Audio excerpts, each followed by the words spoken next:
नताशा की शादी वंश से होती है। नताशा रूप रंग में बहुत खूबसूरत होती है, लेकिन वो खाने में इतनी मिर्ची खाती है कि लोग हैरान रह जाते हैं। ससुराल में सास गायत्री, ससुर मनोहर और ननद स्वीटी होते हैं। सुबह सवेरे नताशा आकर गायत्री को चाय देती है। तभी चाय पीकर गायत्री को काफी तीखा लगता है और वो चीखने लगती है और पूरे घर को सर पर उठा लेती है और सोफे पर कूद कूद कर नाचने और उछलने लगती है। आह! अरे मेरा मुंह जल गया रे! ये लो पानी। मम्मी ये बंदरिया की तरह नाचो मत और एक जगह पर बैठकर पानी पियो। गायत्री पानी पीती है, तब जाकर वो शांत हो जाती है।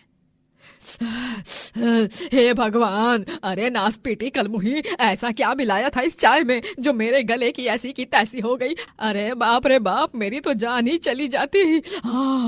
आंखें देख मेरी लाल पीली हो गई, नासपीटी कहेगी नहीं तो। सॉरी माँ जी, वो एक्चुअली मैंने अपने लिए मिर्ची पाउडर वाली चाय बनाई थी, तो गलती से शायद मैंने अपना कप आपको दे दिया और ये बवाल हो गया। अरे अरे चुड़ैल, कितनी मिर्ची खाएगी? एक दिन मिर्च खा खा के तेरे इतने बुरे हाल होंगे कि तू खुद कहेगी माँ जी आप सही थी। कैसी भाभी है मेरी, लोग चाय में चीनी डालते हैं, लेकिन ये मोहतरमा तो चाय में भी मिर्ची डालती है। हाँ नहीं तो। यही नहीं, नताशा तो हर एक खाने की डिश में भर भर के, चाहे वो रोटी हो, सब्जी हो, दाल हो, चावल हो या दूध हो, हर चीज में मिर्ची डालती रहती और मजे से खाती। यहाँ तक कि टूथपेस्ट में भी मिर्ची फ्लेवर वाला टूथपेस्ट इस्तेमाल करती। एक सुबह नताशा का पति वंश बाथरूम में ब्रश करते समय चिल्ला चिल्ला कर साबुन से फिसल कर गिर पड़ता है और उसे बुरी तरह चोट लग जाती है। आ आ आ आ आ आई, मर गया रे। वंश की चिल्लाहट सुनकर सभी घर वाले तुरंत भागते दौड़ते चले आते हैं। क्या हुआ वंश बेटा? अब भैया, आप ठीक तो है ना भैया? वंश, बेबी बेबी, आप चिल्ला क्यों रहे थे? और आप ब्रश करते करते अचानक से गिर कैसे गए? छिपकली देख ली क्या बाथरूम में? अरे इतना तीखा टूथपेस्ट भी कोई इस्तेमाल करता है क्या? पागल हो गई तुम? हर जगह मिर्च मिर्च मिर्च। मुझे लगा ये मेरा टूथपेस्ट है, इसीलिए भरी नींद में मैंने ये नताशा का टूथपेस्ट ही ले लिया और इससे अपने दांत घिसने लगा और मेरे मुंह में तीखा लगने के कारण बहुत जलन हुई और फिर साबुन से फिसलकर मैं गिर गया। सभी नताशा को बहुत सुनाते हैं और नताशा मुंह बनाकर वहां से चली जाती है। नताशा पर लेकिन इसका कोई फर्क नहीं पड़ता है। वो तब भी अपनी बेहिसाब मिर्ची खाने की आदत से बाज नहीं आती और वो दिन भर मिर्ची खाती रहती।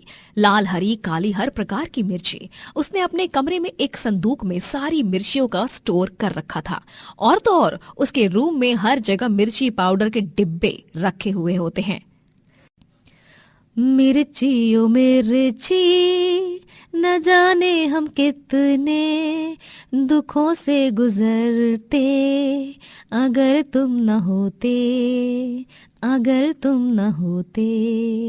मिर्ची तुम मेरी जान हो, मेरे जीने का डोज, वो जिंदगी ही क्या जिसमें मिर्ची ना हो। लाइफ का और खाने का असली तड़का तुमसे ही तो लगता है ना। घर वाले नताशा की ये सारी पागलों जैसी बातें सुनकर एकदम हैरान और दंग रह जाते हैं। नताशा दिन के 8 पहर मिर्ची के फूड आइटम्स खाती रहती, जैसे spicy burger, spicy noodles, paneer chilli, mirchi fries. जब गायत्री अपने लिए उपमा बनाने रसोई में आती है तब भी, अरे नताशा बहू, ओ नताशा बहू, तू तो उपमा इतना बेस्वाद बनाती है कि खाकर पेट खराब हो जाए, इसीलिए मैं ही बनाऊंगी आज उपमा। मिर्च मिर्च कहाँ रख दी इस निगोड़ी ने? आज सुबह ही तो मनोहर जी लाए थे बाहर से, वो भी टोकरी भर के। लेकिन जब गायत्री मिर्ची की टोकरी को देखती है तब वो टोकरी पूरी खाली हुई होती है। ये देखकर गायत्री गुस्से से आग बबूला हो जाती है और वो नताशा को सबके सामने टोकरी दिखाते हुए चिल्लाती है। ये देखिए सब लोग, कैसे इस डायन ने सारी मिर्चियां सफाचट कर दी हैं। अरे तुझे जैसी कुलक्षणी को तो दिन भर मिर्ची चरने का अवार्ड देना चाहिए, हाँ नहीं तो। Oh M G, thank you so much माँ जी, इट मीन्स अ लॉट। आप अवार्ड की तैयारी कीजिए, सोने का होना चाहिए अवार्ड, बोले तो गोल्डन अवार्ड। मैं स्पीच की तैयारी शुरू करती हूँ, ऑल राइट। अरे चुप पागल औरत, है नहीं तो। बहुत हुए इसके ड्रामे। आज के बाद अगर तूने घर की मिर्च को हाथ भी लगाया तो देखना मुझसे बुरा कोई नहीं होगा, कह देती हूँ। गायत्री अब नताशा संग बहुत सख्ती से पेश आने लगती है और वो उसे मिर्ची को हाथ तक लगाने नहीं देती, जिसके कारण गुस्सा होकर नताशा घर के आंगन में ही मिर्च का पेड़ उगाने का ठानती है और मिर्ची के पौधे को आंगन में लगाती है। बस अब तो किसी का बाप भी मुझे मिर्ची खाने से नहीं रोक सकता। कुछ ही दिनों में इसमें फटाफट मिर्ची उगाएगी और मैं उन्हें तोड़कर खाऊंगी, और अगर माँ जी या स्वीटी ने इन्हें तोड़ने की कोशिश की तो मैं उन्हें छोड़ूंगी नहीं। मिर्ची का पौधा देखकर सभी सर पकड़ लेते हैं। एक दिन घर में गांव से बापूजी आते हैं और तभी घर पूरा खाली होता है। सिर्फ नताशा होती है और वो डाइनिंग टेबल के ऊपर बैठकर अजीब और फटाफट तरीके से मिर्ची खा रही होती है। अरे मनोहर बेटा, गायत्री बहू, स्वीटू, वंश बेटा, कहाँ हो तुम सब? अरे ये क्या, ये तो वंश की बीवी लग रही है, लेकिन ये ऐसे फटाफट और डरावने तरीके से मिर्ची पे मिर्ची कैसे खा रही है? बापूजी ये देखकर डर जाते हैं। कहीं इसके अंदर किसी भूतिया आत्मा ने तो प्रवेश नहीं कर लिया? नहीं, बचाओ, भूत आ!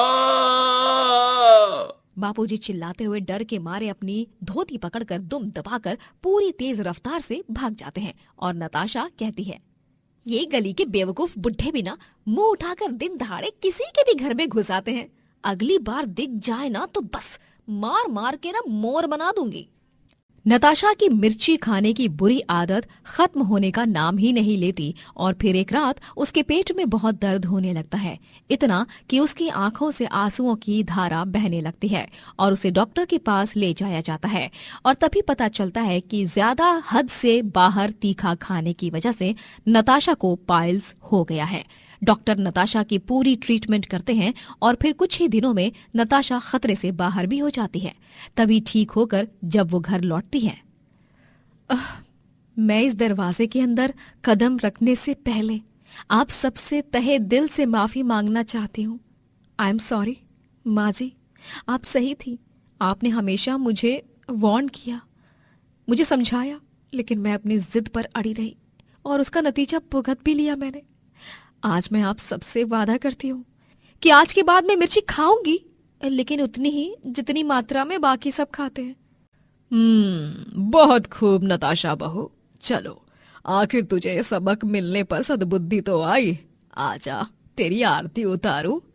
गायत्री नताशा की आरती उतारती है और एक नई शुरुआत के साथ नताशा घर में फिर से गृह प्रवेश करती है और जीवन में फिर कभी भी हद से ज्यादा मिर्ची नहीं खाती।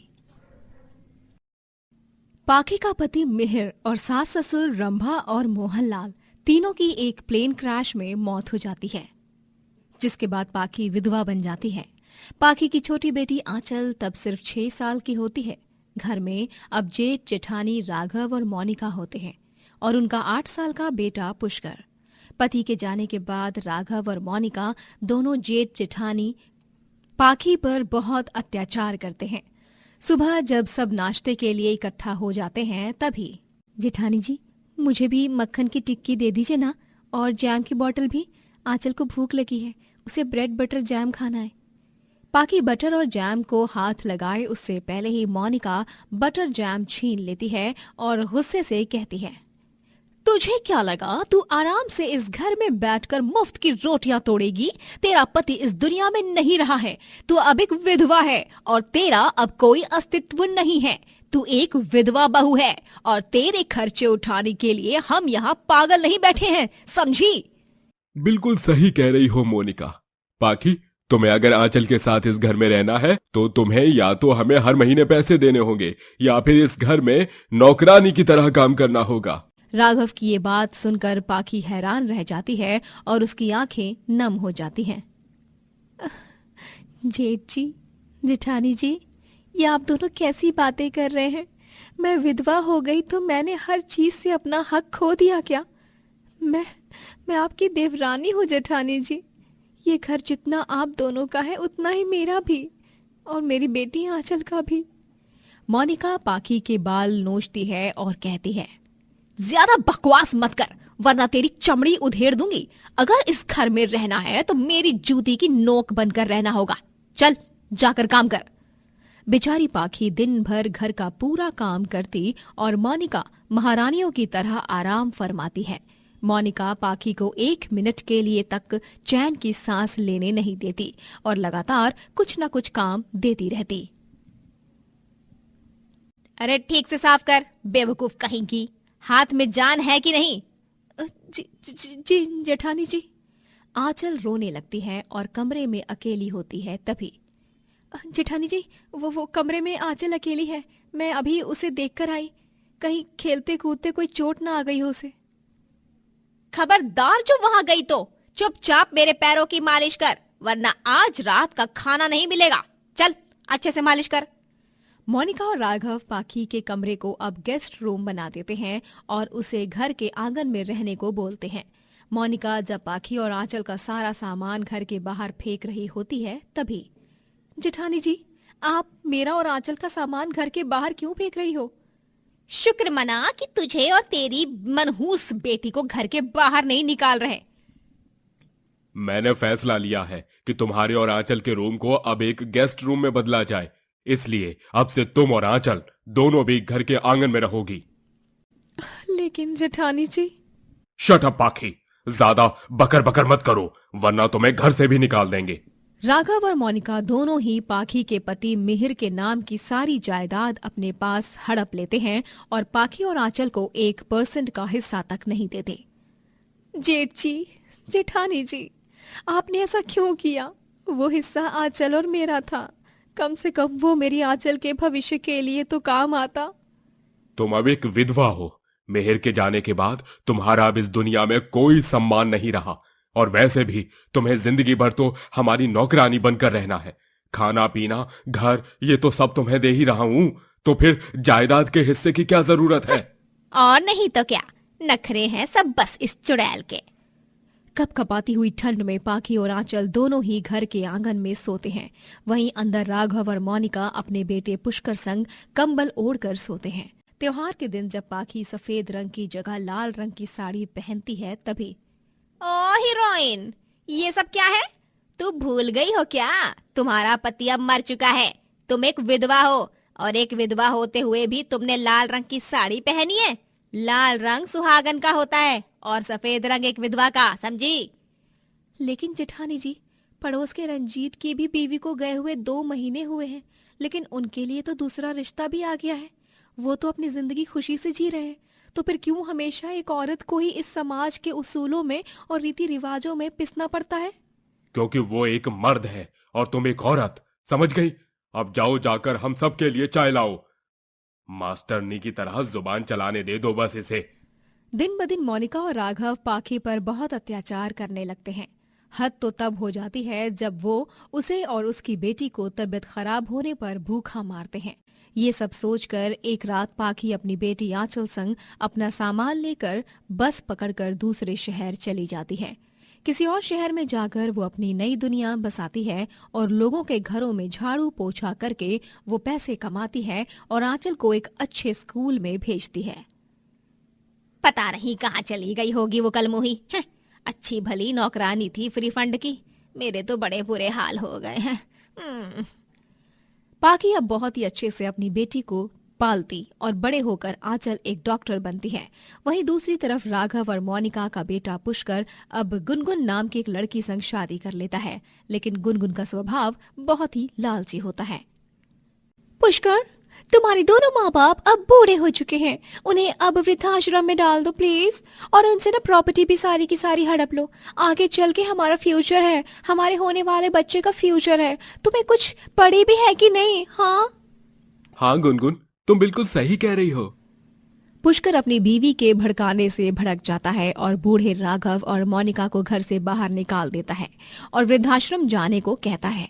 राघव और मोनिका अब यहाँ से वहाँ दर दर भटकते हैं और वो एक जगह बेहोश होकर गिर पड़ते हैं।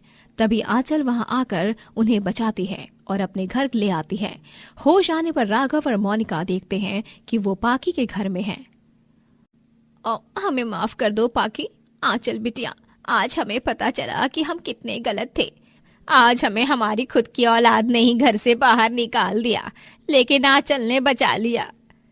हम दोनों ने तुम्हारे साथ बहुत ज्यादा अत्याचार किया है पाकी, हमें माफ कर दो पाकी, माफ कर दो हमें। राघव और मोनिका दोनों ही पाखी से हाथ जोड़कर माफी मांगते हैं। माफी मत मांगिए जेठ जी, जेठानी जी, आप दोनों को अपनी गलती का एहसास हो गया, यही बहुत है। निराश मत होइए, पुष्कर नहीं लेकिन मेरी आंचल हम सबको संभालेगी। और इस तरह अतीत के सारे गिले शिकवे भूलकर पाखी राघव और मोनिका को माफ कर देती है और वो सब एक साथ खुशी से रहने लगते हैं।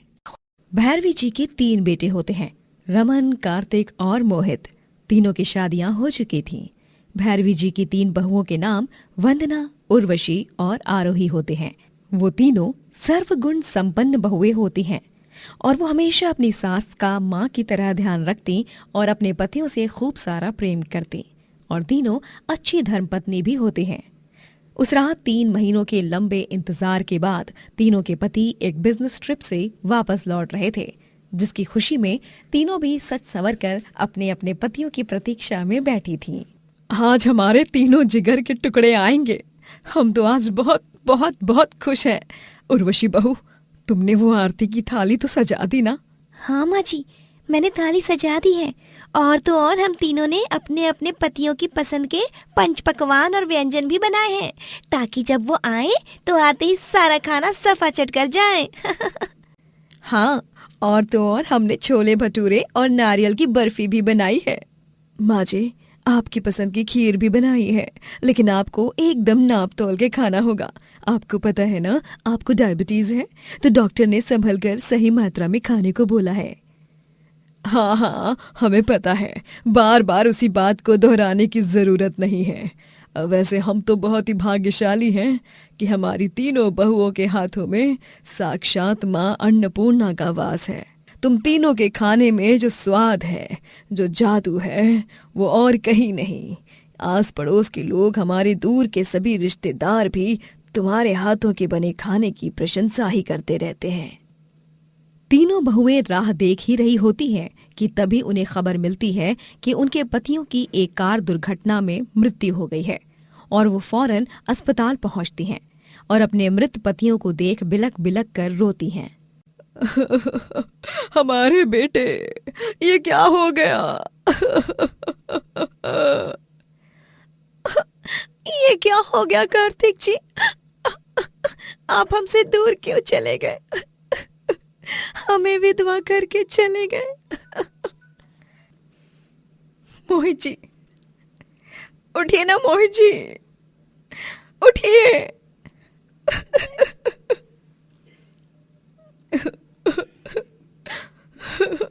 रमन जी, रमन जी उठ जाइए। आपकी वंदना कैसे जिएगी अब रमन जी?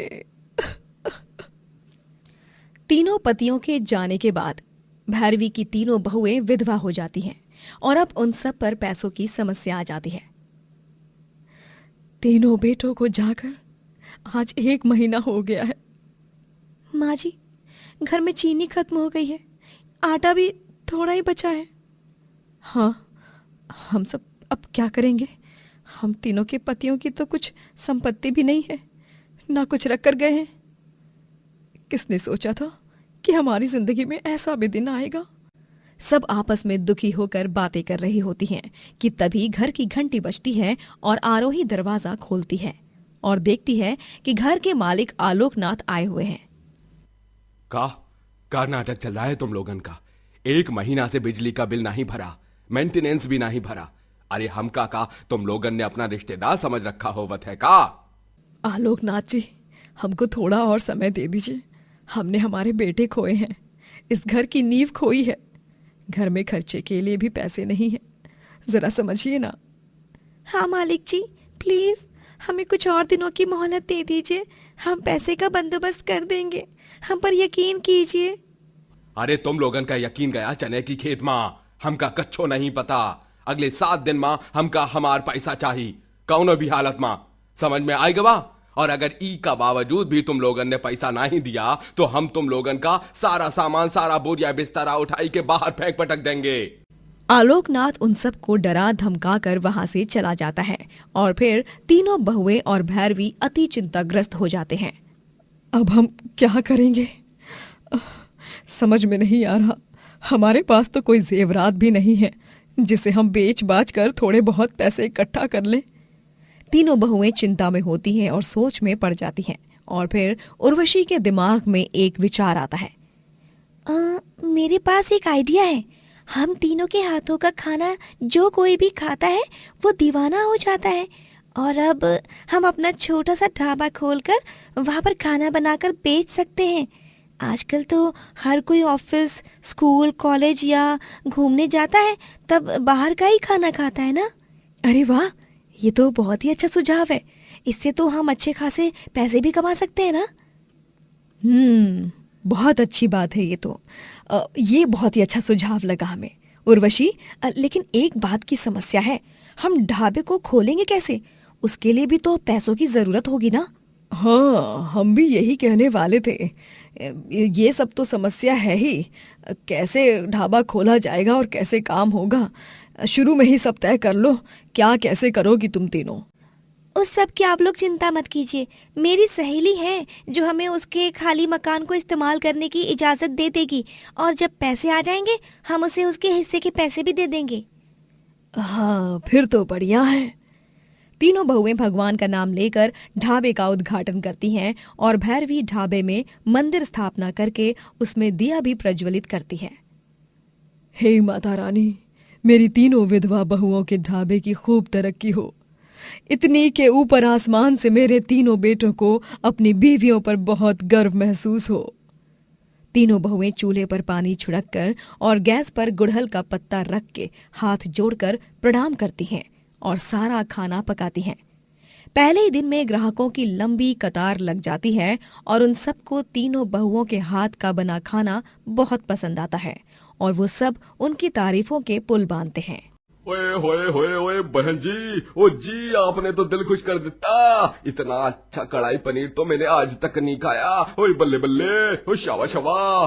वाकई में, और आपके ये फुलके, ये कितनी अच्छी तरह फूले हैं, और तो और इनका स्वाद भी काफी अच्छा है।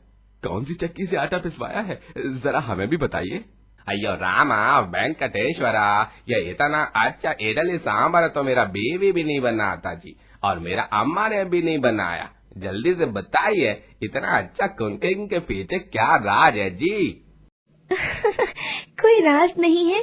आटा भी हमने घर पर ही पीसा है, और मसालों को भी सिलबट्टे और ओखल में कूट कूट कर बनाया है। और हमारे इतने अच्छी कुकिंग के पीछे बस यही बात छिपी हुई है कि आप खाना ही क्या, कोई भी काम अगर सच्चे मन, लगन और मेहनत और पूरी निष्ठा से करो ना, तो वो काम अवश्य आपको सफलता और अच्छा परिणाम देगा। आप भी आजमा कर देखिए जीवन में। सच माँ, तुम तीनों का सुहाग उजड़ गया, तब वो भी ई चेहरे पे मुस्कान और मनमा निरंतर जज्बा। हमका तुम लोगन से बुजुर्ग हुई के बावजूद भी प्रेरणा मिलत रही है। भगवान तुम तीनों को ढेर सारी सफलता और तरक्की दे, और ऐसे ही मस्त मस्त स्वादिष्ट व्यंजन पकाई के तुम दूसरा लोगन का दिल जीतते रहो, यही मनोकामना करत है। धन्यवाद काका। ढाबे की कमाई से वो तीनों आलोकनाथ के पैसे चुका देती हैं और बाकी सब खर्चों को भी निपटा लेती हैं। एक दिन एक युवक फूड ब्लॉगर उनके ढाबे पर आता है, तभी वो उन्हें लाइव खाना बनाते हुए रिकॉर्ड करता है। तो दोस्तों, ये है कानपुर का सबसे मशहूर ढाबा जिसे 3 औरतें चलाती हैं, और वो ये करके हम सबको ये संदेश दे रही हैं कि औरतें भी आदमियों से कम नहीं। हा, क्या खुशबू है। देखिए तो सारे क्लोजअप शॉट्स में कैसे पूरी रोटी फुलके की तरह से फूल रही है। और हाँ गाइस, यहाँ का प्रसिद्ध लिट्टी चोखा तो खाना बनता ही है, और साथ में मटकी कुल्फी और केसर रबड़ी। दोस्तों यकीन मानिए, सबसे अच्छी जगहों में से एक है ये, सभी खाने के शौकीनों के लिए। वो युवक ब्लॉग को रिकॉर्ड कर लेता है और उसे यूट्यूब और सोशल मीडिया पर पोस्ट करता है, जिसके बाद वो वीडियो लाखों व्यूज के साथ पूरे देश भर में वायरल हो जाता है और उर्वशी, आरोही और वंदना तीनों भी प्रसिद्ध हो जाती हैं और दूर दूर से लोग उनके ढाबे पर खाना खाने आते हैं। ऐसे ही एक अमीर आदमी भी अपनी बीवी संग आता है और खाना चखकर कहता है, बहुत ही बढ़िया खाना है। मैं एक रेस्टोरेंट का मालिक हूँ। क्या आप तीनों मेरे साथ पार्टनरशिप करना चाहेंगे? मेरे रेस्टोरेंट में शेफ बनोगे? जी क्यों नहीं, हमारे लिए तो ये बहुत ही सौभाग्य वाली बात होगी। फिर क्या, तीनों विधवा बहुएं इसी तरह तरक्की करती हैं और आगे जाकर अपना खुद का एक बड़ा रेस्टोरेंट खोलती हैं और वो रेस्टोरेंट चंद दिनों में ही बहुत मशहूर हो जाता है और तीनों बहुएं भैरवी संग बड़े आलीशान बंगले में रहने लगती हैं और बहुत से पैसे कमाती हैं। तो दोस्तों, जब ये तीनों विधवा बहुएं अपने जीवन की बड़ी से बड़ी कठिनाइयों को मात देकर आगे बढ़ सकती हैं, तो हम क्यों नहीं?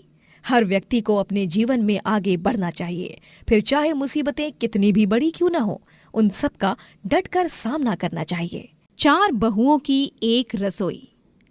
मंजरी जी की 4 बहुएं होती हैं, मोहिनी, ऋतु, शिल्पा और सुप्रिया। चारों जब रसोई में जाती हैं तभी, ओ बहन, दिमाग में भूसा वूसा भरा है क्या? अरे मैं नहीं करने वाली तुम्हारी मदद कोई लौकी वौकी बनाने में, साधारण सी आलू प्याज की सब्जी बनाना। लेकिन मुझे आलू से एलर्जी है। पनीर बनाते हैं ना, बड़े दिनों से मन कर रहा है गाइस यार। ओ मैडम, तुम तो चुप ही रहो वरना एक लप्पड़ लगाऊंगी। एक सब्जी काट के नहीं देती हो और बस हुक्म चलाती रहती हो किसी महारानी की तरह। हाँ। नूडल्स बनाए? तुम ही खाओ, वो केचुए, हमें ना खिलाओ। ओहो, तो फिर खाने में बनाए तो क्या बनाए यार? कुछ ऐसा बनाते हैं जो हेल्दी हो, इजी हो और झटपट बन जाए। हेल्दी खुद को हीरोइन समझती है, लेकिन है तो चुड़ैल। चुड़ैल? किसको बोली तू?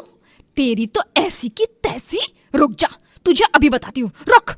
सुप्रिया मोहिनी को बेलन से मारने लगती है और मोहिनी भी सुप्रिया को मारने के लिए कढ़ाई उठाती है।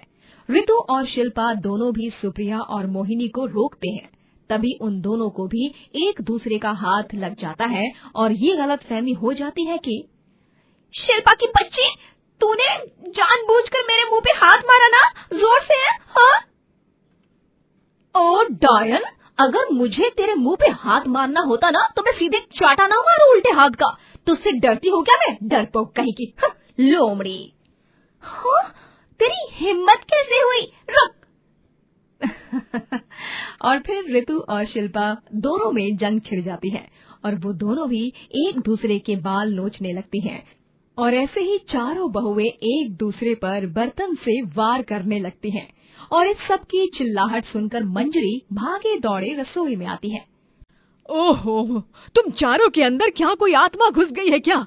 क्यों एक दूसरे का खून चूसने के पीछे पड़ी हो? अरे रसोई एक औरत की सहेली होती है और वो अपने दिन का सबसे अधिक समय रसोई में ही बिताती है। घर का सबसे पवित्र स्थान एक रसोई ही होती है और तुम चारों नासपीटियों ने इस रसोई को ही युद्ध भूमि बना दिया। वाह! लेकिन माँ जी, कुछ मत बोलो तुम मुझे। तुम चारों को तो क्या खाने में बनाया जाए ये सोचने में ही 7 जन्म लग जाएंगे। इसीलिए मैंने फैसला ले लिया है, मैं आज से रोज सुबह शाम और रात में क्या खाने में बनेगा उसकी सूची तुम्हें दे दिया करूंगी और वही पकवान बनेंगे फिर। हाँ, ये आइडिया बुरा तो नहीं है। लेकिन माँ जी प्लीज ज्यादा मुश्किल पकवान मत देना बनाने के लिए। हाँ? अरे तू बहू, तू तो चुप ही रह जा। इस घर में मेरी अनुमति के बिना एक बर्तन तक यहाँ से वहां नहीं हिलना चाहिए। इतना सब कहकर मंजरी चली जाती है और अब चारों बहुएं ही चिंताग्रस्त हो जाती हैं क्योंकि उन्हें तो कुछ भी ठीक से बनाना नहीं आता। तभी सब गहरी सोच में पड़ जाती हैं और फिर मोहिनी के दिमाग में एक विचार आता है। सुनो, हमारे पति वैसे भी माँ जी के गल्ले में रोज पैसे डालते हैं, तो हम उन्हीं पैसों को रोज गुल्लक का ताला खोलकर उसमें से निकालेंगे और फिर बाहर से खाना मंगवाया करेंगे और हमारी बेचारी सास मंजरी देवी को तो इस बात की भनक भी नहीं पड़ेगी। हाँ यार, ये तो सॉलिड आइडिया है। इससे तो हमारे कुछ पैसे खर्च भी नहीं होंगे, जो भी होंगे माँ जी के होंगे और हम चारों बहुओं की रसोई की लाज भी बनी रहेगी। फिर चारों बहुएं मंजरी के गुल्लक के ताले को तोड़कर उसमें से रोजाना पैसे निकालती और छुप छुप कर बाहर से खाना मंगवाती और उसे ही सबको परोस कर देती। सास मंजरी, ससुर इंद्रनील और चारों बहुओं के पतियों को जरा भी शक नहीं होता कि वो सारा खाना रेस्टोरेंट से आया है। वाह वाह बहू, लगता है चारों ने YouTube पर ऑनलाइन कुकिंग के वीडियो देखना शुरू किया है। हाँ पापा, खाना सच में बढ़िया बना है। हाँ, और ये बर्फी पे तो मेरा दिल आ गया। रोज ऐसी बर्फी मिल जाए तो जीवन तो यहाँ धरती लोक पर ही स्वर्ग लोक जैसा बन जाएगा। बहुएं आपस में फुसफुसाती हैं। अब इन बेचारों को क्या बताएं, ये सारा खाना हमने नहीं किसी और ने बनाया है। शांत बैठ जाओ ऋतु, मरवाएगी क्या? Oh sorry. बाहर का खाना मंगवाकर सब घर वालों को उल्लू बनाने का सिलसिला यूं ही कायम रहता है। दिन गुजर जाते हैं और चारों बहुएं अब सास की सेवा करके थक गई थी और उन्हें आराम करना था, और फिर वो चारों भी झूठ मूठ में बीमार होने का नाटक करती हैं, जिसके कारण सारा काम मंजरी को ही करना पड़ा। अरे माँ, ये क्या, आप झाड़ू सफाई कर रही हैं? और आपके हाथ मसालों से भरे हुए, ऐसा क्या हो गया जो आज अचानक इतने सालों बाद आप में काम करने का जोश आ गया? जोश नहीं मेरे बच्चे, तुम चारों की प्यारी धर्म पत्नियां बिस्तर पकड़कर बैठ गई है ना। चारों भी एक साथ बीमार हो गई हैं और ऐसे में घर का सारा काम पड़ा है, इसीलिए बस सारा काम निपटा रही हूँ, और क्या करूँ। मंजरी अपनी चारों बहुओं की सेवा करने लग जाती है। उन्हें चाय, नाश्ता और खाना परोसती है, उनके लिए काढ़ा बनाती है और उन्हें बार बार देखने आती है। और चालाक बहुएं सास के इन हरकतों को देखकर बहुत खुश होती हैं। दिल को बहुत राहत मिल रही है। माँ जी असल में देखा जाए तो इस घर की महारानी है, लेकिन आज हम चारों बहुएं ने उन्हें नौकरानी बना ही डाला। चारों बहुएं मंजरी से बहुत सारा काम करवाती हैं। माँ जी, मेरे घुटनों में बड़ा दर्द हो रहा है, प्लीज बाम से मालिश कर दो ना। ठीक है ऋतु बहू। और माँ जी, मेरा ना रसगुल्ले खाने का बड़ा मन कर रहा है। डॉक्टर ने कहा है कि बीमारी में अगर कुछ खाने का मन करे तो खा लेना चाहिए, मन नहीं मारना चाहिए। ठीक है सुप्रिया बहू, मैं बना दूंगी रसगुल्ले, फिर तुझे अच्छा भी लगेगा और थोड़ी तबीयत भी सुधर जाएगी। मंजरी ऋतु के घुटनों की मालिश करती है और रसगुल्ले बनाती है और भी कई सारे काम करती है, लेकिन चारों क्रूर बहुओं को क्या पता था कि नाटक करते करते सच में वो बीमार पड़ जाएंगे और अगली सुबह उनका पेट बहुत खराब हो जाता है। तब डॉक्टर को घर पर बुलाने पर डॉक्टर कहते हैं, आप चारों ने शायद बीते कुछ दिनों में बाहर का बहुत खाया है, इसलिए आप चारों को फूड पॉइजनिंग हो गया है।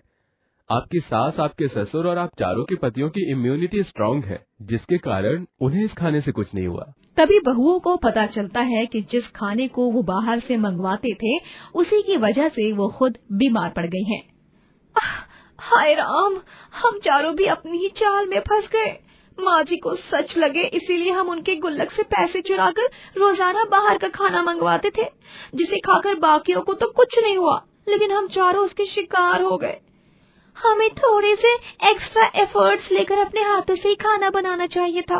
स्वाद भले अच्छा नहीं होता, लेकिन घर का खाना घर का ही खाना होता है ना। मंजरी कमरे के बाहर चारों बहुओं की बातें सुन लेती है और उसे दरवाजे पर देख चारों घबरा जाती हैं और फिर भावुक होकर उससे माफी मांगती हैं। माफ कर दीजिए माँ जी, अब से हम चारों भी बिना लड़े झगड़े और बिना किसी आनाकानी के रसोई में खाना बनाएंगे। आपको इतनी तकलीफ देने के लिए हम चारों को बहुत शर्मिंदगी महसूस हो रही है माँ जी। आप हमें माफ तो कर देंगी ना माँ जी? प्लीज प्लीज प्लीज माँ जी प्लीज, हमें समझ में आ गया है, अब सब कुछ हमारी समझ में आ गया है, हमारी आंखें खुल गई हैं। माफी मत मांगो मेरी प्यारी चारों बहुओं, तुम्हें अपनी गलतियों का एहसास हो गया, यही बहुत है मेरे लिए। अगली बार से कोई बीमार होने का नाटक मत करना। और रही बात खाना बनाने की, तो इस दुनिया की हर बीवी, हर बहू के हाथों में माँ अन्नपूर्णा का वास होता है, बस वो समय के साथ उभरता है। इस तरह चारों बहुओं की अक्ल ठिकाने आती है और वो एक साथ मिलजुल कर खुशी से स्वादिष्ट खाना बनाती हैं। गगनलाल एक गरीब फल बेचने वाला था जो अपनी बीवी चंदा और छोटी बेटी वेदिका के साथ रहता था।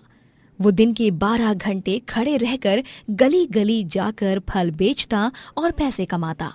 फल ले लो, फल ताजा ताजा ताजा बगीचे से लाए हुए फल।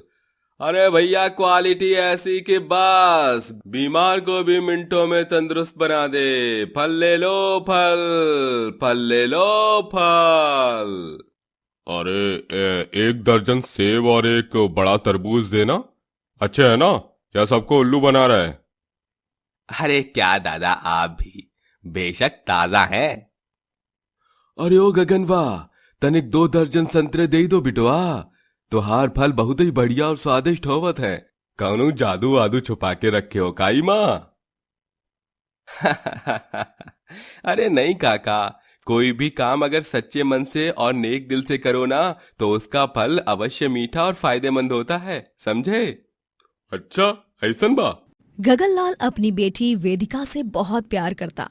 वो उसके लिए रोज शाम को घर लौटते हुए कुछ न कुछ खाने को लाता था। पापा, आज क्या लाए हो आप मेरे लिए? आज पापा अपनी राजकुमारी के लिए लाए हैं उसकी मनपसंद इमली, और स्टेशन की बेकरी से ये चॉकलेट वाली पेस्ट्री भी लाए हैं। ये क्या जी, आप भी रोज इसके लिए कुछ न कुछ लाते हैं। अरे उन पैसों को अगर सहेज कर रखेंगे तो इसी के भविष्य के लिए काम आ सकते हैं, पता है ना आपको? अरे चंदा, क्यों इतना तिलमिला रही हो? अरे हमारी इकलौती संतान है और ये थोड़ी ना हमारे साथ जीवन भर रहने वाली है। एक दिन तो इसे भी किसी और घर जाना ही होगा, इसके बाबुल के घर, जहां इसकी जिंदगी की नई शुरुआत होगी। तब तक के लिए मुझसे प्यार दिया जाता है तो देने दो ना चंदा। ये दिन, ये पल, ये घड़ियां फिर से नहीं लौटने वाली। बस हमारी राजकुमारी को अच्छे से पढ़ा लिखा कर एक अच्छी सी जिंदगी देनी है मुझे। यही मेरे जीवन का लक्ष्य है। बात तो आप सही कह रहे हैं जी। परिस्थिति चाहे कितनी भी खराब क्यों ना हो, लेकिन अपनी गरीबी में भी गगनलाल वेदिका के लिए कोई कमी खलने नहीं देता। वो उसे एक अच्छे स्कूल में पढ़ने भेजता, उसके लिए बाजार से सुंदर सुंदर कपड़े लाता और उसे जो खाना हो वो भी खिलाता है। एक दिन भरी दोपहर में जब गगनलाल फल बेच रहा होता है, तभी वो अचानक से होश खोकर गिर जाता है और तभी आसपास के लोग उसे वैद्य जी के पास ले जाते हैं। स्कूल से आ रही वेदिका को ये पता चलता है, तब वो फौरन दौड़े दौड़े अपने पापा को देखने वैद्य जी के पास चली जाती है। पापा, कहाँ है मेरे पापा? ठीक तो है ना मेरे पापा? वैद्य जी, मैं यहाँ पर हूँ वेदिका। बहुत ही प्यार करत है लागत है तोहरी बिटिया तोहरे से। 5 मिनट के रास्ते को 1 मिनट में पार करके आई है यहाँ पे ही शेरनी। अरे बिटिया, तुहार पापा को कछू नहीं हुआ है, बस खाली पेट और थकावट के कारण वो बेहोश हो गई ई भयंकर तपती धूप में। अच्छा ये बात थी। कोई बात नहीं पापा, आप फिक्र मत करो। मैं ना कल सूरज चाचू से बोलूंगी कि थोड़ी कम धूप दे, आराम से काम कर सकोगे, है ना पापा? हाँ मेरी बच्ची। वेदिका गगनलाल का खूब ख्याल रखती है, उसे ठंडा छाछ बनाकर देती है, समय पर दवाइयाँ देती है और उसके पैरों की मालिश भी करती है। सच में चंदा, कितनी होशियार और होनहार बेटी है ना हमारी। इतनी सी उम्र में ही इतना सारा प्रेम और स्नेह। हाँ, मुझे तो कभी कभी डर सा लगता है कि कहीं हमारे और हमारी बेटी के रिश्ते को किसी की नजर ना लग जाए। ओफो चंदा, तुम भी ना। थू थू थू थू थू। लो, उतार दी नजर। अब मत घबराओ, ना तो कोई हमारे और हमारी बेटी के रिश्ते को नजर लगा रहा है और ना ही कोई उसे हमसे दूर कर रहा है। हाँ जी। समय बीत जाता है और वेदिका बड़ी हो जाती है। उसने अपने कॉलेज की पढ़ाई भी पूरी कर ली होती है। गगनलाल ने कड़ी मेहनत करके उसे इतना काबिल बनाया। वेदिका अब एक कंपनी में नौकरी कर रही थी, जहाँ पर उसे एक अमीर आदमी मिलता है जो उस कंपनी का मालिक होता है, जिसका नाम पुष्कर होता है। पुष्कर के साथ वेदिका काफी वक्त बिताने लगती है और एक दिन पुष्कर वेदिका को एक होटल ले जाता है जहां पर उसने आलीशान राजसी अंदाज की सजावट की होती है और वो अपने घुटनों के बल बैठकर वेदिका के लिए अपने प्यार का इजहार करता है। वेदिका, मैं तुमसे बहुत प्यार करता हूँ। कब कैसे क्यों हुआ है ये एहसास, मैं ये सब नहीं जानता, लेकिन अब अगर शादी करूंगा तो सिर्फ और सिर्फ तुम ही से करूंगा, वरना कुंवारा ही रह जाऊंगा। लेकिन पुष्कर जी, आप कहाँ और मैं कहाँ? हम दोनों की कितनी सारी चीजें अलग हैं। आप इमारत हो तो मैं रेत हूँ, आप एक बड़ा पेड़ हो तो मैं उस पर टंगा हुआ सिर्फ एक छोटा सा पत्ता हूँ। आप तो इतने अमीर हो और मैं तो एक गरीब घराने से हूँ। मुझे उस सब से कोई फर्क नहीं पड़ता वेदिका। मैं इतना जानता हूँ कि मैं तुमसे सच्चा प्यार करता हूँ, लेकिन एक शर्त है मेरी बस, और वो ये है कि अगर तुम्हें मुझसे शादी करके अमीरों जैसी जिंदगी जीनी है तो तुम्हें तुम्हारे अपने गरीब बूढ़े माँ बाप को भूल जाना होगा, हमेशा हमेशा के लिए। वेदिका जता तो नहीं रही थी, लेकिन अंदर ही अंदर उसे भी पुष्कर से प्यार हो गया था और प्यार में वो पैसे के लालच के पीछे वेदिका पुष्कर से शादी कर लेती है और अपने ही माता पिता को भूल जाती है। वेदिका की सास ठकुराइन भवरी देवी उसकी आरती उतारती हैं और कहती हैं, हाँ, वो तो हमारे लल्ला को बचपन से कीचड़ और गंदगी वाले खेलों में ही खेलना पसंद है ना। अब इसी के लिए ही पागल ने तोहरे से ब्याह रचा लिया। पर अब जब तू इस खानदान की बहुरिया बन ही गई है तो तोहरा के हमरी बहुरिया होने के नाते अपनाना तो हमारा फर्ज ही है। हाँ ठकुराइन जी, आपको इतना पता ही होगा ना कि कमल के फूल भी कीचड़ में ही उगते हैं। हाँ, वो तो हमें पता है कि तू कितनी मासूम दिल की है और कितनी 420। हाँ, अरे जरा दया होती ना अपन माई बाबा की तो उन्हें हमेशा हमेशा के लिए छोड़ के नहीं आती। कल मुही कहीं की हमें पाठ पढ़ा रही है, एक गरीब फल वाले की बेटी है ये। हाँ। गगनलाल और चंदा अपनी बेटी को लापता देख घबरा जाते हैं और वो गांव में उसे ढूंढने लग जाते हैं। आपने हमारी बेटी वेदिका को देखा है क्या? काले भूरे बाल हैं उसके और उसके हाथ में एक पर्स बैग होगी। अरे ना गगन भाया, हमने नहीं देखी ऐसी कोई लड़की।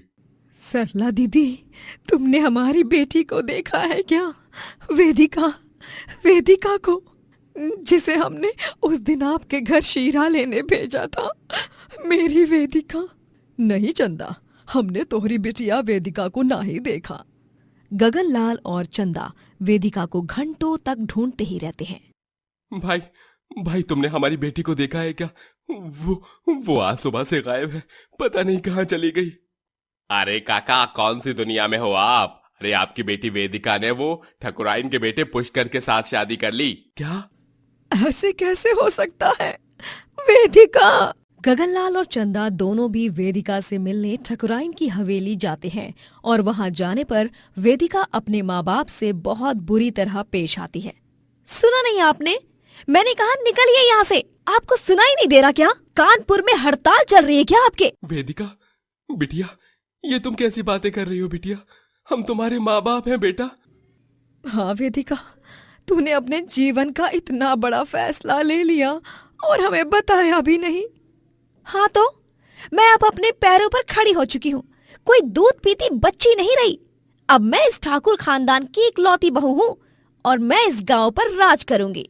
और आप दोनों अभी के अभी उल्टे पांव लौट जाइए अपनी झोपड़ी में। हाँ, सिक्योरिटी, इन्हें धक्के मारकर बाहर निकालो। ये तो क्या बोल रही है बेटा? सिक्योरिटी गार्ड्स वहां आते हैं और गगनलाल और चंदा को वहां से धक्के मारकर बाहर निकालते हैं। वेदिका में एक अलग सी अकड़, गुरूर और घमंड आ गया था। वेदिका और पुष्कर एक खुशी भरा जीवन व्यतीत कर रहे होते हैं। फिर एक दिन अचानक पुष्कर घर में नई दुल्हन लाता है और दोनों के गले में वरमाला होती है।